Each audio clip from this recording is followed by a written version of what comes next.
दोस्तों, आज हम इंसान कोरोना वायरस जैसी महामारी से जूझ रहे हैं। हर तरफ महामारी का खतरा है और हर कोई अपने परिवार को सुरक्षित और स्वस्थ रखना चाहता है। महामारी का इतना ज्यादा खौफ है कि इंसान घर से भी निकलने में डर रहा है। इसी के साथ साथ पूरी दुनिया की अर्थव्यवस्था भी ठप हो रही है। पर ऐसे में चाइना अपनी अर्थव्यवस्था को और भी मजबूत बना रहा है। यही नहीं, चाइना इस समय सभी प्रकार के मास्क और पीपीई किट बनाकर महंगे दामों में भी बेच रहा है। वहीं दूसरी तरफ चाइना कमजोर देशों को भारत के खिलाफ भड़का भी रहा है और खुद को ताकतवर बनाने में लगा हुआ है। लगातार पाकिस्तान में पल रहे आतंकवादियों को पैसा पहुंचाने और उनके बढ़ने में चाइना का बहुत बड़ा हाथ है। चाइना के फंडिंग से ही आतंकवादी हमारे भारत जैसे ही कई देशों के जवानों को नुकसान पहुंचाते हैं। सच पूछो तो बहुत ज्यादा दुख होता है जब जवानों के शहीद होने की खबर आती है। इन सब आतंकवादियों को बढ़ावा चाइना ही देता है। पर क्या आपको नहीं लगता कि चाइना की इन हरकतों को बढ़ावा हम ही दे रहे हैं? मैं यह बात इसलिए बोल रहा हूँ क्योंकि जिस हिसाब से हम चाइना की इकोनॉमी को बढ़ाने में लगे हुए हैं, उन सब चीजों से ऐसा तो होना ही है। आप खुद सोचिए, हम चाइना के जिन प्रोडक्ट्स को खरीद के अपने पैसे बचाते हैं, वही सोच आज चाइना को दिन प्रतिदिन ताकतवर बना रही है।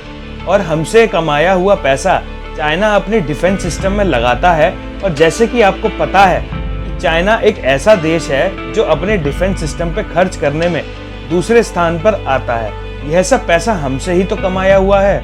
और दोस्तों, चाइना ताकतवर बनने के बाद वह भारत की तरह कई देशों की जमीनों को हथियाने का काम कर रहा है। और इन सब बातों से यह तो स्पष्ट है ही कि हम खुद ही अपने पैरों पर कुल्हाड़ी मार रहे हैं और इसके साथ साथ उन्हें कुल्हाड़ी भी खरीद कर दे रहे हैं, उनकी इकोनॉमी को बढ़ाने में सहायता करके। आज की इस वीडियो में हम बात करेंगे चाइना के बनाए प्रोडक्ट्स को बहिष्कार करने से क्या होगा और क्या चाइना की नीतियां रही हैं जिनसे चाइना की इकोनॉमी और स्ट्रॉन्ग बनती आई है।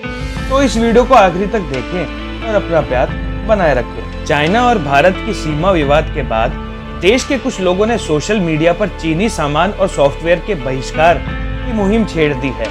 एशिया की इन दो ताकत के बीच तनाव बढ़ रहा है। भारत में चीनी विरोधी भावनाएं घर कर रही हैं। पर यह भी सच है कि हमारे भारत देश के रसोई से लेकर बेडरूम तक air conditioner, mobile phone application के रूप में चाइना कहीं ना कहीं किसी न किसी रूप में मौजूद है।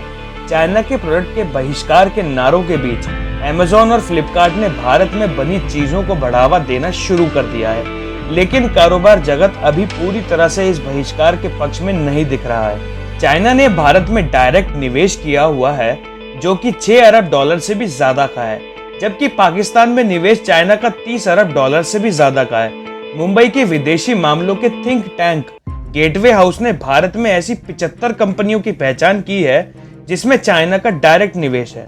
हाल ही में पेश की गई रिपोर्ट में सामने आया है कि 30 में से 18 यूनिकॉर्न में चाइना की बड़ी हिस्सेदारी है। यूनिकॉर्न एक निजी स्टार्टअप कंपनी को कहते हैं जिसकी कीमत 1 अरब डॉलर हो। तो 30 में से 18 यूनिकॉर्न में चाइना की बड़ी हिस्सेदारी है। रिपोर्ट में यह भी सामने आया है कि टेक्नोलॉजी के क्षेत्र में निवेश करते करते एक तरह से चाइना ने भारत पर कब्जा जमा लिया है। इसे आप ऐसे समझिए, टिकटॉक एक एप्लीकेशन है जो चाइना की है और भारत में बहुत लोकप्रिय भी है। हालांकि चाइना के निवेश पर भारत सरकार थोड़ा सतर्क हुई है।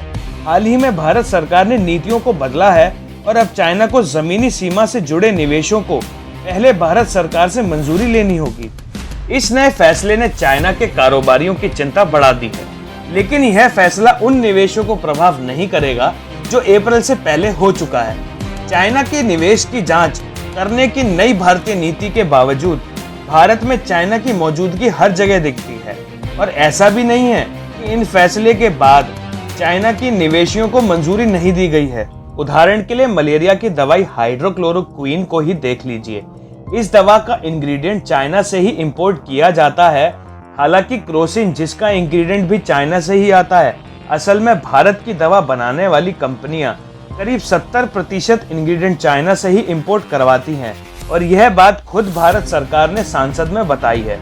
साल 2018 और 2019 में भारत ने चाइना से 2.4 अरब डॉलर की दवाइयां और इंग्रेडिएंट्स इंपोर्ट कराए हैं। दवाइयों के एक्सपोर्ट के मामले में भारत दुनिया में सबसे ज्यादा दवाइयां एक्सपोर्ट करने वालों में से एक है। भारत का दवा एक्सपोर्ट 2019 और 2018 में 11% से बढ़कर 19.2 अरब डॉलर का हो गया है। काफी हद तक चाइना की एक्टिव फार्मास्यूटिकल इंग्रेडिएंट्स पर निर्भरता इसकी वजह है।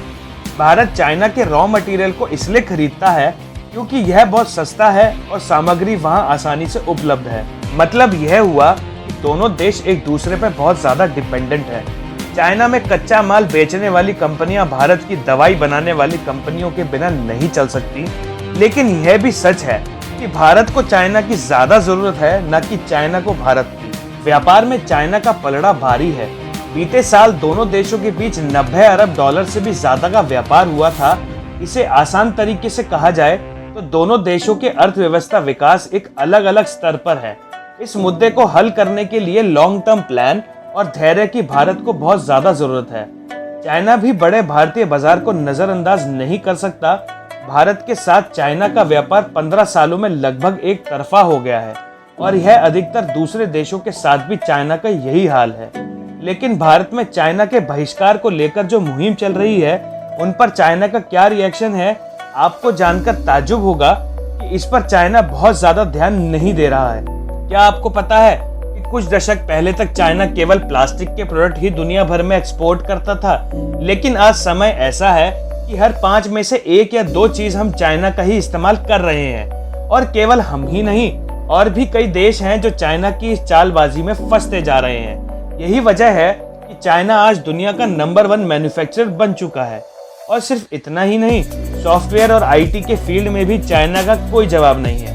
तभी तो उसने मोबाइल फोन से लेकर उसमें इंस्टॉल होने वाले एप्लीकेशंस में अपना कब्जा जमा लिया है। Xiaomi, Vivo, Oppo और Realme की तरह कई चाइनीज फोन हमारे देश में सबसे ज्यादा बिकते हैं। तो वहीं टिकटॉक, शेयरिट, हेलो और यूसी ब्राउजर की तरह सैकड़ों चाइनीज एप्लीकेशन ऐसी हैं जो हमारे फोन में इंस्टॉल होते हैं। पर क्या आपने ये कभी सोचा है कि जो चाइना दुनिया भर में अपने ऐप्स फैला रहा है, वो भला खुद दूसरे देशों के ऐप्स को इस्तेमाल क्यों नहीं करता? दरअसल यह चाइना के ऐप्स हमारे फोन की डिटेल्स को सेव रखते हैं और जरूरत पड़ने पर चाइना की सरकार इन डाटा को लेकर गलत इस्तेमाल भी कर सकती है। क्या आपको पता है, अमेरिकी सरकार ने चाइना की ऐप्स को बॉर्डर सिक्योरिटी में लगे जवानों के लिए बैन कर रखा है। दुनिया भर में आपको लगभग सभी देशों के लोगों के फोन में व्हाट्सएप और फेसबुक मिल ही जाएगा, पर चाइना ऐसा देश है जिसमें सभी प्रकार के ऐसे ऐप्स बैन हैं। व्हाट्सएप की जगह वीचैट और फेसबुक की जगह चाइना का renren.com यूज किया जाता है। यही नहीं, चाइना ने गूगल की जगह अपना सर्च इंजन भी बनाया हुआ है। इस वीडियो को बनाने का मेरा मकसद यही है कि अब हमें अपनी आंखों को खोलने की जरूरत है, क्योंकि जिस आत्मनिर्भर भारत की हम बात करते हैं वो तभी बन पाएगा जब हम लॉन्ग टर्म प्लान्स और स्ट्रेटजीज बनाएं, जिससे हम हमारे भारत देश में ही बनी अधिकतर चीजें इस्तेमाल करें। मैं मानता हूँ ऐसे कड़े कदम उठाने के बाद हमें थोड़ा समय लगेगा, लेकिन अब हमें देरी ना करते हुए शुरुआत कर देनी चाहिए। और मेरी आप सभी से दरख्वास्त है कि उन एप्लीकेशंस को इस्तेमाल ना करें जो हमारे और हमारे देश के हित में नहीं है। बाकी मुझे उम्मीद है कि आप सभी को मेरी यह वीडियो पसंद आई होगी। अगर आप इस चैनल पर नए हैं तो इस चैनल को सब्सक्राइब कर लें और बेल आइकन को प्रेस कर लें, जिससे कि आप किसी भी प्रकार की नोटिफिकेशन मिस न करें और वीडियो आप तक सबसे पहले पहुंचे। कमेंट करके हमें ज़रूर बताएं कि आपको वीडियो कैसी लगी। इस वीडियो को लाइक करें और शेयर करें सभी के साथ। आप मुझे फेसबुक, स्नैपचैट और इंस्टा पर फॉलो कर सकते हैं, लिंक डिस्क्रिप्शन में दिया हुआ है। जय हिंद, जय Bharat. I don't believe in destiny, I just do what's best for me. Don't listen to my enemies, they're just full of jealousy. Yeah, this legacy, you gon' see what's left of me. You gon' see success in me, you ain't seen the rest of me. I just wanna be the best at what I know, better than the rest, just want